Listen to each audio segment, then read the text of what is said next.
Hello friends, नमस्कार।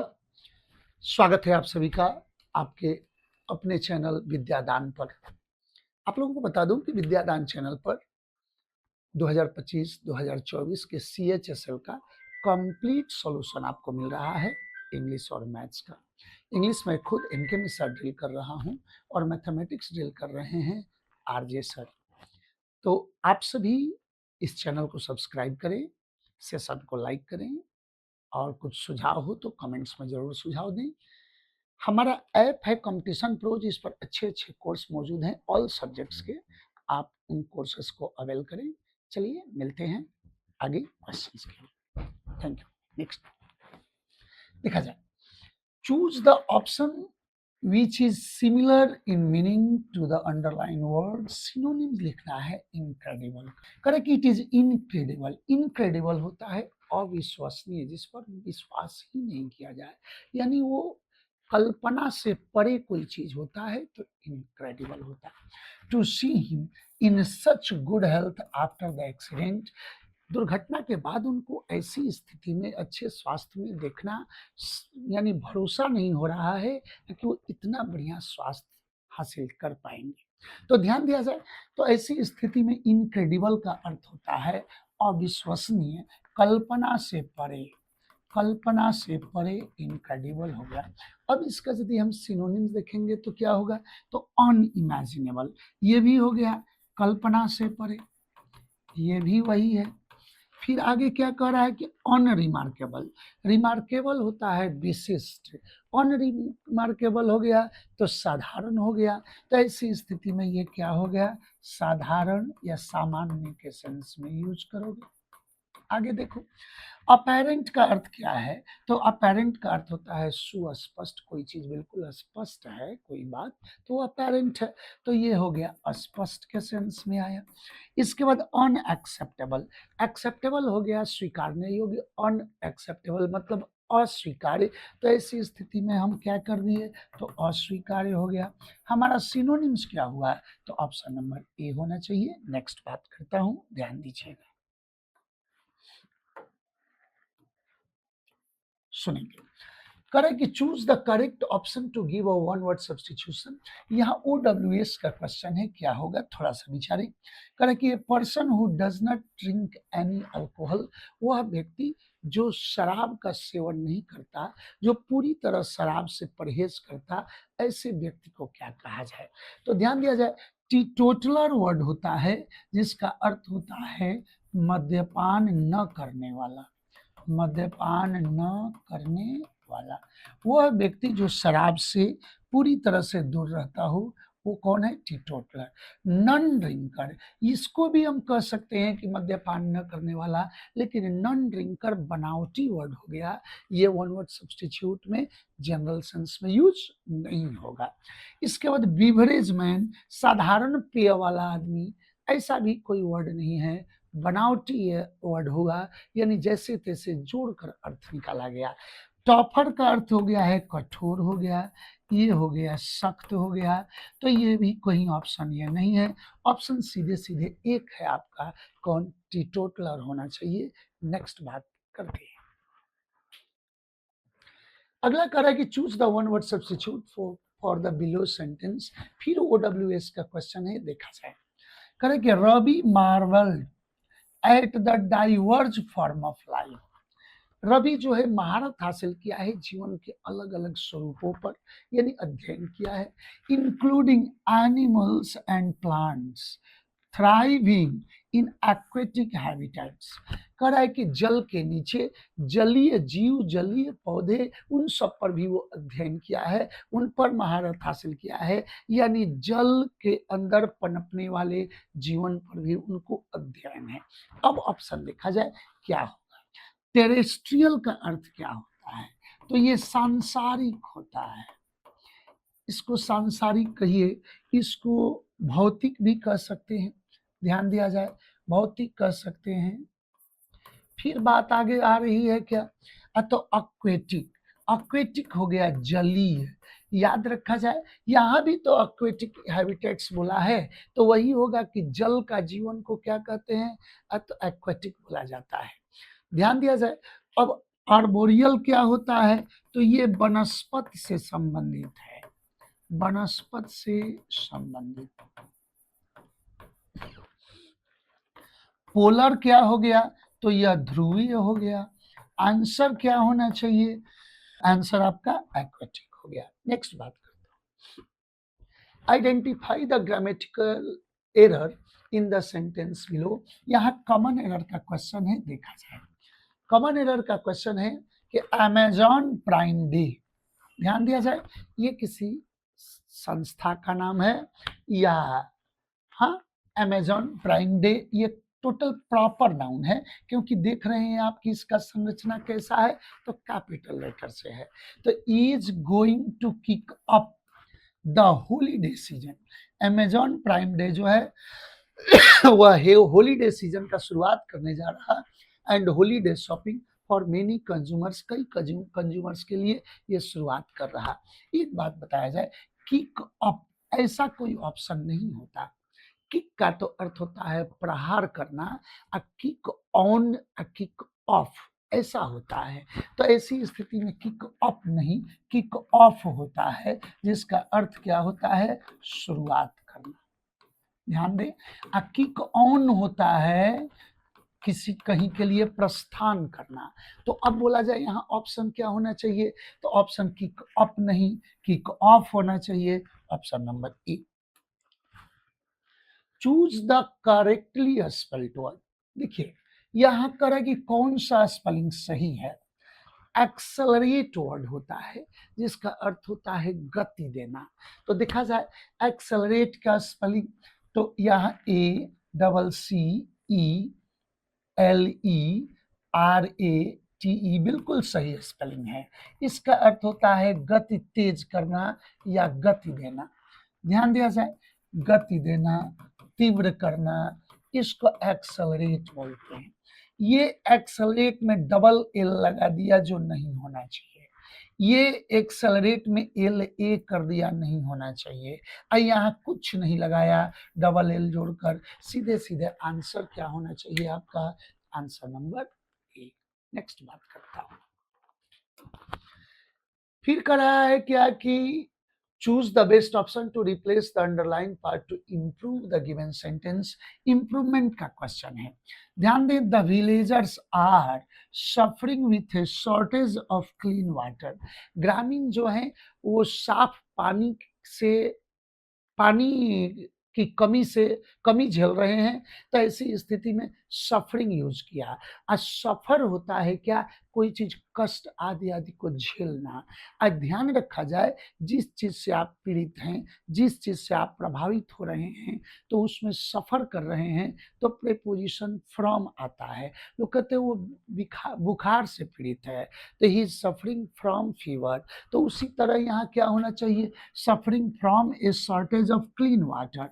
तो suffering with नहीं, सफरिंग फ्रॉम। ऑप्शन नंबर कौन बनेगा? सी। नेक्स्ट बात करता है, choose the best option to replace the underline part to improve the given sentence. फिर इंप्रूवमेंट है, थोड़ा सा विचार कीजिएगा। We need to focus in finding a suitable solution. हम लोगों को ध्यान केंद्रित करना होगा सही सॉल्यूशन पाने को। ध्यान दिया जाए, वी नीड, हम लोगों को जरूरत है। किस चीज की जरूरत है? तो अपना ध्यान केंद्रित करने की जरूरत है। किस चीज पर ध्यान केंद्रित करना है? तो सही सॉल्यूशन पाने पर। तो ध्यान दिया जाए, कोई चीज के ऊपर आप फोकस करते हैं, अपना ध्यान केंद्रित करते हैं किसी चीज के ऊपर, तो ऐसी स्थिति में फोकस इन नहीं, फोकस ऑन का प्रयोग होना चाहिए। तो यहाँ इन हटेगा, फोकस ऑन होगा। ऑप्शन नंबर कौन बनेगा? सी। करेक्ट कि from the alternatives given below select the correct passive voice. ध्यान दिया जाए, यहाँ सही पैसिव चुनना है। कैसे ऑप्शन चुनोगे? तो देखो, ये शॉपकीपर क्या है? तो सब्जेक्ट है। मस्ट है मिसगाइडेड, ये क्या है? वर्ब है। ये क्या है? द कस्टमर्स क्या है? ऑब्जेक्ट है। अब यहाँ से यदि ऑप्शन ढूंढोगे तो तुझे मिल जाएगा ऑप्शन कि द कस्टमर्स को हम पहले सब्जेक्ट बनाएंगे, ऑब्जेक्ट जो है वो सब्जेक्ट बन जाएगा। तो यदि हम कह रहे हैं द कस्टमर्स, ये मस्ट हैव गाइडेड को पैसिव बनाएंगे तो पैसिव का रूल होता है बी फॉर्म प्लस V3, तो मस्ट हैव बीन गाइडेड हो जाएगा। इतना जाते जाते आंसर आ जाएगा, बाकी तो एजेंट है। तो ये मस्ट बी गाइड मिसगाइडेड ये नहीं होना चाहिए, मस्ट बी मिसगाइडेड नहीं, मस्ट हैव बीन मिसगाइडेड होना चाहिए, क्योंकि ये मॉडल का परफेक्ट स्ट्रक्चर है। तो अब यहाँ क्या होगा, तो must have been misguided, answer ऐसा है निकल चुका है। यहाँ देखते हैं, customers must have been misguided by the shopkeeper to purchase the faulty विशेष। ये क्या है, the customers must have been misguided by the shopkeeper to have purchased करके गलती कर दिया, जबकि यहाँ टू हैव का है नहीं, सीधे इन्फिनिटिव है, तो ऑप्शन ये नहीं होगा। फिर यहाँ must have been misguided by the shopkeeper to be purchasing, ये फिर कंटिन्यूअस कर दिया, गलत है, आंसर नंबर बी होना चाहिए। Choose the correct indirect narration, ध्यान दिया जाए डायरेक्ट नरेशन में दिया गया है, इसको इनडायरेक्ट बनाना है, तो डायरेक्ट से इनडायरेक्ट में बदलने के लिए आपको ज्यादा से ज्यादा 4 परिवर्तन करने पड़ते हैं, प्रोनाउन चेंज, वर्ब या टेंस चेंज, एडवर्ब चेंज और यूज ऑफ कंजंक्शन। इन्हीं 4 के माध्यम से आप नरेशन बनाते हैं। तो जरा सा देखा जाए तो द फार्मर सेड सही है, कमा इन्वर्टेड कमा के बदले दैट, फिर इट के बाद इज किस में बदल गया, तो वॉज में, it was time to plough our fields नहीं, या फार्मर्स के अनुसार क्या हो जाना चाहिए, तो देयर होना चाहिए। एज द सॉइल हैज को किस में बदलेंगे, तो हैड हो जाएगा, बिकम डैम। अब ऑप्शन देखा जाए, the farmer said it has been, गलत है, जब इट इज है तो वॉज में बदलेगा। The farmer said that it was time to plough, there बिल्कुल सही है। फिर as the soil had become, बिल्कुल यही आंसर होना चाहिए। फिर कह रहा है कि the farmer said that it had been, बिल्कुल यहीं पर बनावट गलत हो गया, यहाँ भी हैड बिकम गलत है, ऑप्शन नंबर कौन बनेगा, बी होना चाहिए। नेक्स्ट बात करते हैं, आप लोग विद्यादान का सेशन देख रहे हैं, CHSL 2025-2024 का प्रीवियस पेपर का सॉल्यूशन देख रहे हैं। इंग्लिश मैं खुद MK मिश्रा ड्रिल कर रहा हूँ और मैथ्स ड्रिल कर रहे हैं हमारे RJ सर। ध्यान दें, कह रहा है कि सी इज, यहाँ पर देखा जाए फिलर है, सी इज फोन्ड क्लासिकल म्यूजिक, वो क्लासिकल म्यूजिक का शौकीन है। तो याद रखा जाए कि किसी चीज का शौक होना फोन्ड ऑफ होता है, याद रखा जाए he is found of dancing, he is found of singing, he is found of music, तो उसी आधार पर बात बनता है कि सी इज फोन्ड ऑफ होना चाहिए, option number A. Select the most appropriate antonym of the word, ध्यान दें एंटोनिम क्या होगा, गैरुलस का अर्थ क्या है, तो ये वर्ड है बकवादी, ये वर्ड है बातूनी। ध्यान दिया जाए, बकबक करने वाला, बहुत ज्यादा बोलने वाले को क्या कहते हैं, तो गैरुलस बोलते। ये क्वीट है, क्वीट मतलब होता है छोड़ना, त्यागना, ऐसी स्थिति में हम क्वीट देखे हैं। रिजर्व्ड का अर्थ क्या होता है, तो ये कम बोलने वाला होता है, कम बोलने वाला, चुप रहने वाला। शाई का अर्थ क्या है, तो ये शर्मीला स्वभाव का होता है। साइलेंट का मतलब होता है शांत या चुप। बोलिए ऑप्शन क्या होना चाहिए, तो गैरुलस का एंटोनिम यदि ढूंढेंगे तो बी रिजर्व्ड होना चाहिए। Change the following sentence into active form, ध्यान दिया जाए यहाँ एक्टिव फॉर्म में देखना है, थोड़ा सा विचार किया जाए। पैसिव दिया गया है कि the school building was constructed in 1980, school building को बनाया गया 1980 में।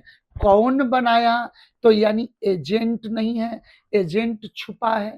तो यदि एजेंट छुपा रहता है तो हम सब्जेक्ट के रूप में इमेजिन करते हैं एजेंट को, तो या तो समवन यूज करेंगे, समबडी यूज करेंगे, वी दे, स्थिति के अनुसार यूज किया जाएगा।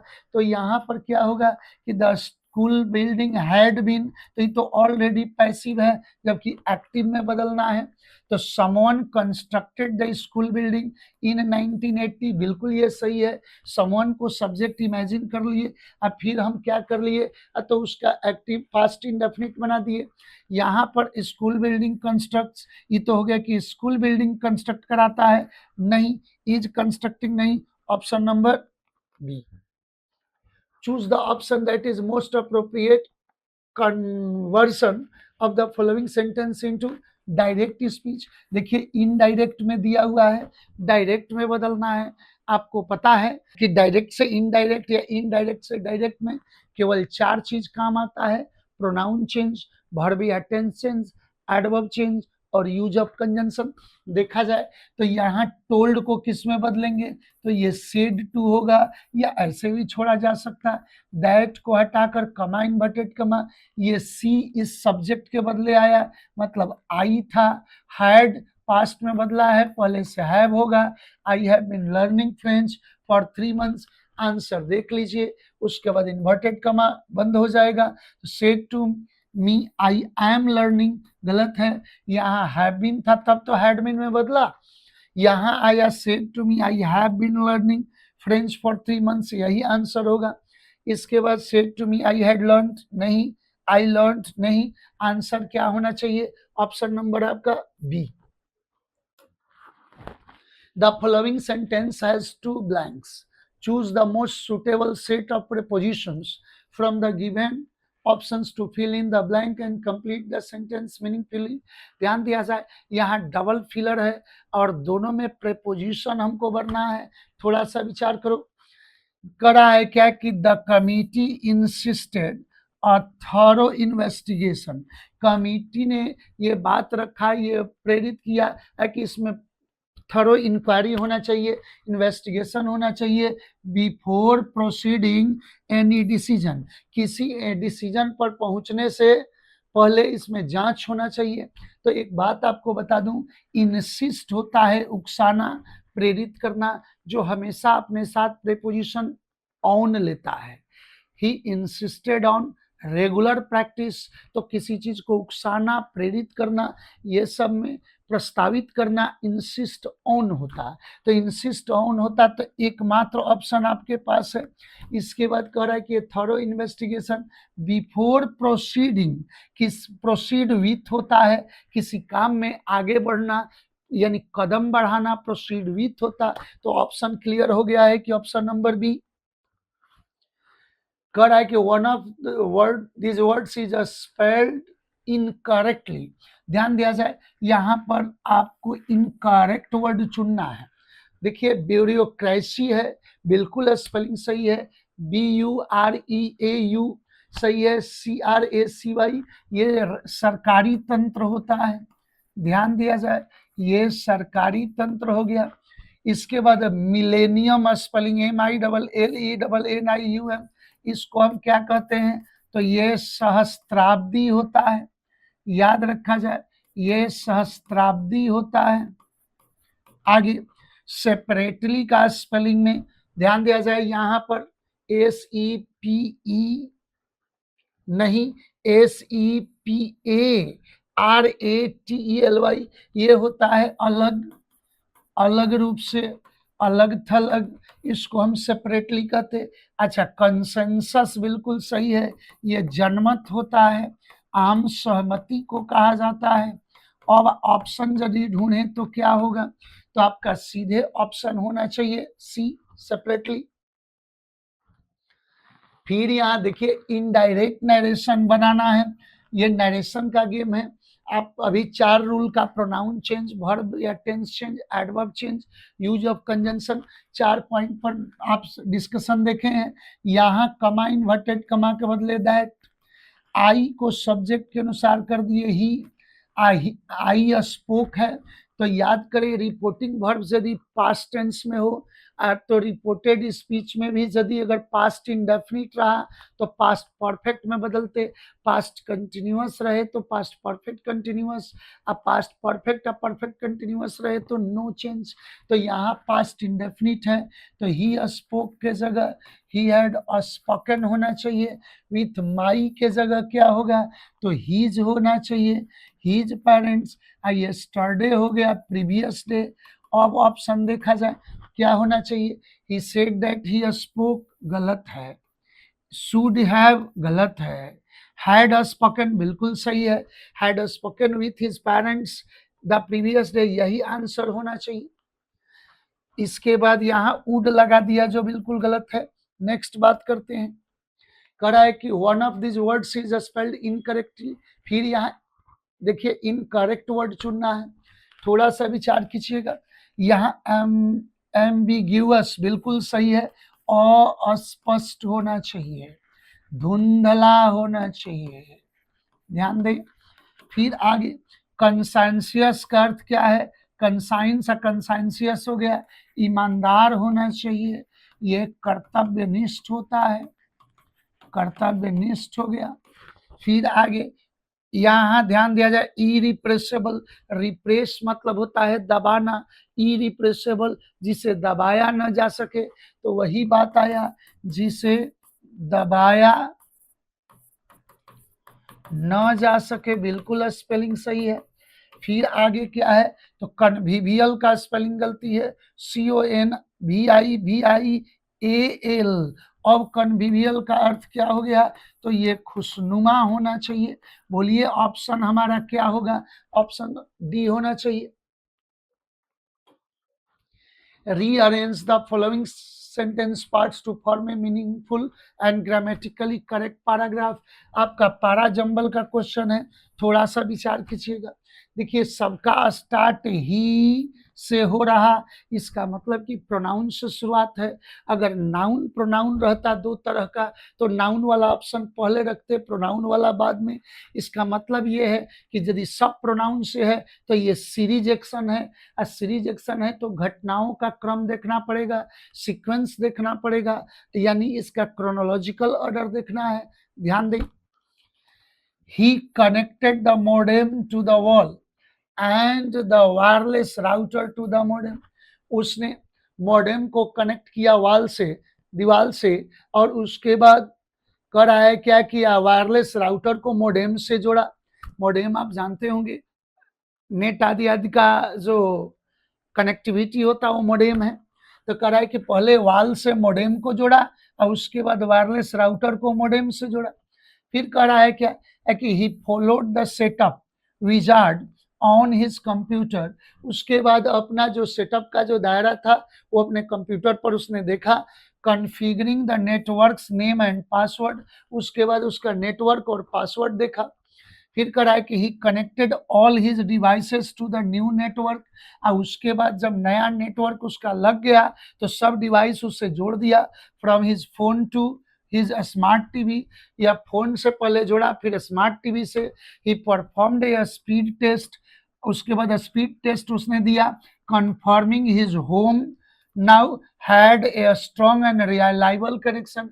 और उसके बाद उसको लगा कि बढ़िया कनेक्शन घर पर लग गया तो उसने अपना टेस्ट दिया। ये सब सीरीज में बना हुआ है। सबसे पहले वो अपना मॉडेम और कनेक्टिविटी तैयार किया, उसके बाद कंप्यूटर पर अपना सारा नेटवर्क और वो पासवर्ड चेक किया, तब सारा का सारा अपना डिवाइस फोन टीवी उससे कनेक्ट कर लिया और तब वो टेस्ट परफॉर्म किया। तो PQRS सजा हुआ है, आंसर नंबर कौन बनेगा, B. Rearrange the following sentence, same वही आपका पारा जंबल है, देखा जाए। फिर यहाँ पर फिर कह रहा है क्या कि a large scale migration was triggered in 1848 by the discovery of gold in California. कह रहा है कि ए लार्ज स्केल माइग्रेशन, एक बहुत बड़े संख्या में पलायन हुआ 1948 में, किसके द्वारा, तो the discovery of gold in California. California में जब सोने का खोज हुआ तो बहुत बड़ा पलायन हुआ। prospectors from all over the world were drawn to the promise of immediate fortune. पूरे दुनिया से लोग जो सोच रहे थे कि यहाँ संभावना है हमारा भाग्य चमकने का, वो वहां आकर्षित होने लगे। ध्यान दें, few of the 49ers did become wealthy। कर रहा है क्या कि उन 49 लोगों में से, पढ़ रहा है कि 49ers, उन 49 लोगों में से कुछ ही लोग धनी हो पाए। Towns and communities in the American West proliferated as a result of this migration. इस माइग्रेशन से प्रभावित हुए कौन, फायदा कौन उठाए तो टाउन्स और communities in the American West. कह रहा है क्या है कि अमेरिकन वेस्ट, पश्चिमी अमेरिका के पश्चिमी के लोग, जो लोग थे, वो लोग इससे ज्यादा फायदा, इस माइग्रेशन से फायदा उठाए। देखिए एक चीज देखिए, यहाँ माइग्रेट किए हैं, दिस माइग्रेशन है, तो ये तो क्लियर है कि पी के बाद ही कहीं भी एस पढ़ना चाहिए। तो देखिए यहाँ एस के बाद पी है, ये ऑप्शन नहीं होगा। यहाँ है पी के बाद एस, सोचेंगे यहाँ सब में है पी के बाद, लेकिन देखिए यहाँ कह रहा है कि वो 1848 में माइग्रेशन हुआ गोल्ड के खोज के बाद। वहां पर कैलिफोर्निया में जब सोने की खदान या सोना जब मिला तो वहां पर माइग्रेशन हुआ, बहुत बड़ी संख्या में माइग्रेशन हुआ। लोग अपना अपना भाग्य आजमाने के लिए या तुरंत धनी होने के लिए वहां पहुंचने लगे। तो पी के बाद क्यू भी सही है। इसके बाद कह रहा है कि टाउन्स और कम्युनिटीज जो हैं अमेरिकन वेस्ट, अमेरिका के पश्चिमी के लोग के, उसमें कह रहा है क्या कि उनका वो बहुत इस माइग्रेशन से फायदा उठाए। 49 में से कुछ ही धनी हो पाए। तो P Q S R, answer number कौन बनेगा, बी। कह रहा है कि what is the antonym of inelectable. देखिए इलेक्टेबल का अर्थ होता है टालने योग्य, जिसे टाला जा सके। इनइलेक्टेबल हो गया, इसका मतलब कि न टालने योग्य यानी अनिवार्य हो गया। तो अब बात हो गया क्या, तो ये अनिवार्य है, कंपल्सरी है, देखा जाए। अब एंटोनिम क्या लिखना है, तो अनअवॉइडेबल, जिसे अवॉइड न कर सके, तो ये भी तो वही हो गया अनिवार्य। प्रिवेंटेबल, प्रिवेंट मतलब रोकना, प्रिवेंटेबल रोकने योग्य, तो ये है रोकने योग्य या टालने योग्य। ध्यान दें, ये हो गया टालने योग्य, रोकने योग्य। आगे इनएविटेबल का भी अर्थ क्या है, तो अनिवार्य हो गया। इसके बाद इनएस्केपेबल, ये भी है, एस्केप मतलब बचना, बच निकलना, एस्केपेबल, इनएस्केपेबल, ये भी हो गया अनिवार्य, जिससे बचा ना जा सके, टाला ना जा सके। आंसर क्या होगा, तो ये तीनों सिनोनिम्स है, यही एक एंटोनिम होगा, ऑप्शन नंबर बी। चलिए आगे बढ़ते हैं, देखा जाए पैसेज की दुनिया में। ध्यान देंगे, read the passage and answer the following question. सुनिएगा, over the past few years, पिछले कुछ सालों में, there has been a noticeable surge in gold prices across global and Indian market. कर कि पिछले कुछ सालों में देखा गया एक विशेष वृद्धि, बहुत ज्यादा वृद्धि, सर्ज मतलब वृद्धि होता है, इन गोल्ड प्राइसेस, सोने की कीमत में वृद्धि देखने को मिला पूरी दुनिया में और भारतीय मार्केट में भी, भारतीय बाजार में भी। Several factors contribute to this rise, इस सोने की मूल्य में वृद्धि के कई फैक्टर्स हैं, कई कारण हैं, जिसके दायरे में including inflation, geopolitical tensions, fluctuating currency values and increased consumer demand. कह रहा है क्या कि इसके वृद्धि में, गोल्ड की कीमत में वृद्धि के कई कारण हैं, कई फैक्टर्स इसमें योगदान दे रहे हैं, जैसे कि इन्फ्लेशन महंगाई के वजह से, जियोपॉलिटिकल टेंशन के वजह से, फ्लक्चुएटिंग करेंसी, करेंसी जो है उसका मुद्रा का जो वैल्यूज है वो घट बढ़ रहा है, यानी करेंसी का वैल्यू घट बढ़ रहा है, इसके वजह से भी गोल्ड पर असर पड़ रहा है। इंक्रीज कंज्यूमर डिमांड, और कंज्यूमर का डिमांड बढ़ जाने की वजह से गोल्ड के कीमत में वृद्धि हो रही है। फिर कह रहा है कि हाउएवर, फिर भी, many financial experts argue that the current hype surrounding gold rates is not entirely based on practical factors but is partly driven by emotional buying and, ये अलग है, बाइंग एंड मीडिया इन्फ्लुएंस। कर रहा है क्या कि फिर भी जो फाइनेंशियल एक्सपर्ट्स हैं वो ये दलील देते हैं कि जो गोल्ड रेट में वृद्धि हो रही है इसका पूरी तरह केवल प्रैक्टिकल जो जो ऊपर बताया गया है यही केवल उसका फैक्टर नहीं है, केवल यही कारण नहीं है, बल्कि कुछ इस पर प्रभाव और भी है। लोग सोने से लगाव ज्यादा रख रहे हैं, लोग गोल्ड के प्रति अपना लगाव ज्यादा रख रहे हैं, अटैचमेंट ज्यादा है, इमोशनल अटैचमेंट, इसलिए भी उस पर की उसकी खरीदारी बढ़ रही है। और कुछ मीडिया का इन्फ्लुएंस भी है, मीडिया भी हाइप क्रिएट कर देती है कि गोल्ड का शॉर्टेज या प्राइस बढ़ने वाला है, इसलिए लोग अंधाधुंध खरीदना शुरू कर देते हैं। In India gold holds cultural and emotional value.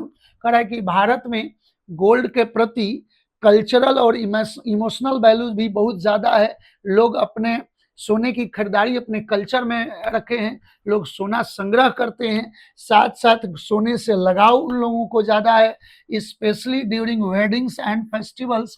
खासकर शादी ब्याह के दौरान, खासकर शादी ब्याह के दौरान अथवा फेस्टिवल्स के दौरान लोग सोना का खरीदारी करते हैं। This emotional attachment often leads to panic buying whenever there is even a minor increase in prices। कर रहा है क्या कि ये जो इमोशनल अटैचमेंट है ये अक्सर लोगों को पैनिक कर देता है। जब भी कभी थोड़ा सा भी अगर कीमत में वृद्धि होती है तो लोग पैनिक होकर सोना खरीदना शुरू कर देते हैं, further pushing the rates upward, और उसके वजह से रेट आगे बढ़ जाता, रेट सोने का वृद्धि हो जाता रेट में। आगे बढ़ता हूं, चलिए देखा जाए आगे। मोर ओवर, इसके अलावा with social media platforms constantly updating people about price movements. करे कि सोशल मीडिया के माध्यम से जब प्राइस मूवमेंट का, प्राइस जो घटना बढ़ना को जो लगातार सोशल मीडिया प्लेटफॉर्म्स पर दिखाया जा रहा है, ये भी कारण होता है। द परसेप्शन ऑफ स्कार्सिटी और urgency tends to fuel impulsive investments. तो जो सोशल मीडिया का ट्रेंड बताता है इसके वजह से भी स्कार्सिटी का परसेप्शन जो है या अर्जेंसी का परसेप्शन जो है उसके वजह से इसमें सोने में इन्वेस्टमेंट के लिए लोग प्रेरित होते हैं। While gold is traditionally considered a safe haven asset during uncertain times. करे कि आपदा के क्षणों में गोल्ड को एक सुरक्षित जोन माना जाता है, सेफ हेवन माना जाता है, सुरक्षित इन्वेस्टमेंट, सुरक्षित संपत्ति माना जाता। एक्सपर्ट्स एडवाइज कॉशन, लेकिन इस पर एक्सपर्ट्स जो हैं वो सलाह दे रहे हैं कि सचेत रहिए, इसमें आपका पैसा डूब सकता है। Blindly following the hype can result in financial decisions that may not align with long term goals. कह रहा है क्या कि यदि अंधाधुन हम इसमें यदि इन्वेस्ट करें, बिना अपना फाइनेंशियल डिसीजन ले यदि हम सोने में इन्वेस्ट करने का, यदि वो सही ढंग से संतुलित न हुआ तो आपको बहुत ज्यादा घाटा लग सकता है, आगे फायदा नहीं हो पाएगा। इसके बाद कह रहा है कि balanced approach guided by market research and expert opinion is more beneficial than reacting to temporary trends. Temporary trends पर रिएक्ट करने के बजाय जो एक्सपर्ट्स लोगों का ओपिनियन है, मार्केट रिसर्च है, जो गाइड किया जा रहा है, उसके अनुसार यदि संतुलित आप कदम उठाते हैं, यदि संतुलित इन्वेस्टमेंट करते हैं, तब आपको गोल्ड में इन्वेस्टमेंट से फायदा होगा। चलिए क्वेश्चन देखते हैं। करें कि which is the correct verb tense used in the sentence. करें कि इसका सही टेंस फॉर्म क्या है। There has been a noticeable surge in gold prices।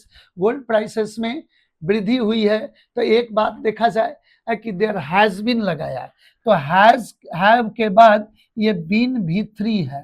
B form में एम आर और बी को V1 माना जाता, वज वर्ग को V2 मानते, बिन भी 3 है, बीइंग भी 4 और इज इसका भी 5 होता है। तो ध्यान देंगे ये हैज, हैव, हैड, यानी हैज के बाद क्या आ गया, भी 3, तो परफेक्ट टेंस होगा। कुछ लोगों का दिमाग परफेक्ट कंटिन्यूअस की ओर जाता, तो ध्यान दें इसमें यदि आईएनजी फॉर्म जुड़ता तब वो परफेक्ट कंटिन्यूअस होता। तो यहाँ ऑप्शन क्या होगा, तो पास्ट सिंपल नहीं, फ्यूचर परफेक्ट तो है ही नहीं, सीधे प्रेजेंट परफेक्ट होगा, पास्ट कंटिन्यूअस का कहीं से सोच ही नहीं सकते। Identify the passive voice sentence, देखना है कि इसमें से कौन सा सेंटेंस पैसिव स्ट्रक्चर में है। और आपको पता है कि पैसिव का पहचान होता है कि उसमें बी फॉर्म प्लस भी 3 दिखता है, कोई ना कोई बी का फॉर्म दिखेगा और उसके बाद उसमें भी 3 लगा रहे तो वो पैसिव हो जाएगा।